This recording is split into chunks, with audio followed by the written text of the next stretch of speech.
அனைவருக்கும் வணக்கம். இது எந்த இடம்னு பார்த்தீங்கன்னா, திருப்பரங்குன்றத்துக்கு பின்னாடி மலைக்கு மேலே இருக்கிற காசி விஸ்வநாதர் கோவில்.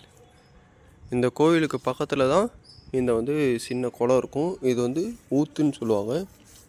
இதில் தான் பார்த்தீங்கன்னா மச்சமுனி அப்படின்ற சித்தர் இன்னமும் வாழ்கிறத நம்புகிறாங்க.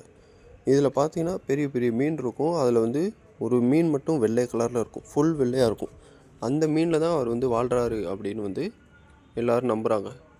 இந்த இடத்துல ஏன் அதை சொல்கிறாங்க அப்படின்னா, ஒரு முறை பழங்காலத்தில் சிவன் பார்வதி இந்த இடத்துல தான் உட்காந்துருக்காங்க. உட்காந்து தவம் பண்ணியிருக்காங்க. தவம் பண்ணி முடித்ததுக்கப்புறம் சிவனும் பார்வதியும் பேசிக்கிட்டு இருக்கும்போது பார்வதி தேவி அம்மா தூங்கிடுறாங்க.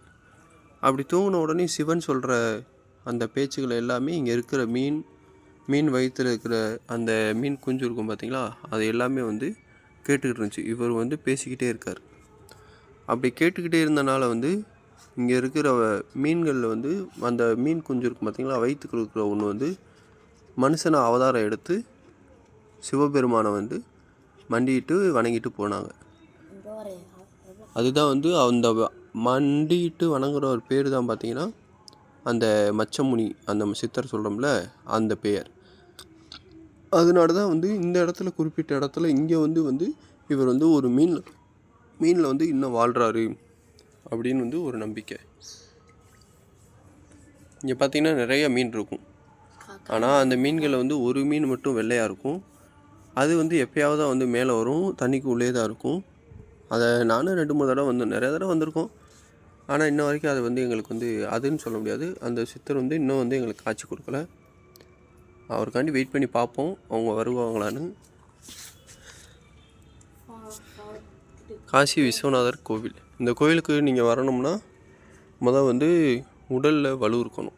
ஏன்னா இது மலை ஒரு 450-500 படிக்கட்டு ஏறி தான் வரணும். அதனாடி கொஞ்சம் உடம்பில் தெம்பு இருக்கணும். தெம்பு இருந்தால் தான் இந்த கோவிலுக்கு வர முடியும். இவங்க என் கூட வந்திருக்காங்க. இவங்க 2 பேர். இந்த வெள்ளை கிடையாது, அந்த வெள்ளை கிடையாது, ஃபுல்லாக வெள்ளையாக வரும். இங்கே நிறையா மீன் இருக்கும், நீங்கள் பார்த்தீங்கன்னா தெரியும். ஆனால் அந்த ஒரு குறிப்பிட்ட மீன் மட்டும் எப்போயாவது தான் மேலே வரும். அதை நம்ம பார்க்கணுன்னு இருந்தால் பார்ப்போம், இல்லை அப்படின்னா இல்லை. அதே மாதிரி உணவுப் பொருட்கள் கவனம். இங்கே நிறையா குரங்குகள் இருக்கும், கவனமாக இருங்க.